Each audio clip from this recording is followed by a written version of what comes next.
Representative Richard Hudson is the author of the bill. He's joining us first on Fox Business Network. Thank you so much for being here, Representative. To be clear, this would freeze or end the refugee program?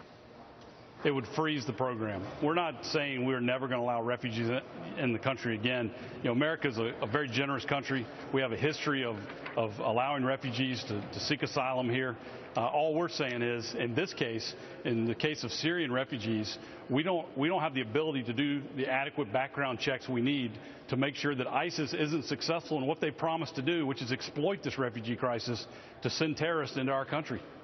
It's amazing, isn't it, that we have found that at least one of the terrorists who pulled off the Friday night bombings in Paris had come in through Greece as a refugee. He was pulled out of the drink in the Aegean Sea and acted and looked and seemed, I'm calling it a Trojan horse in the form of a human. But look, are you saying that our 2-year-long vetting process that involves biometric, biographic, criminal checks, medical checks is not tight or good enough here in the United States and that we have to pause it?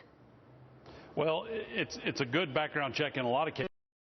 In the case of Syrian refugees, if you're going to do a background check, you're going to go check third-party databases. There aren't any that we can access in Syria. You're going to go interview the neighbors of the person. Well, those neighborhoods don't exist anymore. You may go talk to former employers. Well, those companies in Syria aren't open anymore. So there's no way to do a proper vetting. And so what we're saying is stop, and let's look at a way to try and put proper vetting in place. And if you can't, then we're not going to allow them in. Well, also, there's already some pushback here from the Heritage Action for America Foundation. They say that the best way to do it would be to deny funding to the current program, which is a little contradictory, I guess, because it sends the same message but in a different way. They're saying that what your bill does is not give Congress enough teeth to change the system. Well, we'll see. If we can get the Senate Democrats and Schumer and others have already expressed their own concerns about this refugee program. If we can get them to work with us, we can have a bipartisan initiative here. Have you spoken to Senator Schumer? I personally have not, but I know our leadership has been talking to them, and I'm hopeful that we can have a bipartisan measure. We tried to get Democrats in the House to come along with us. They said it's too drastic. We'll never be able to bring any refugees in if we pass this bill, and so they're not going to vote with us. But my hope is if we can get just a few reasonable Senate Democrats to come along with us, then we can put this on the president's desk and maybe we can be successful. And tomorrow you expect to have some type of vote, correct? Just to be clear.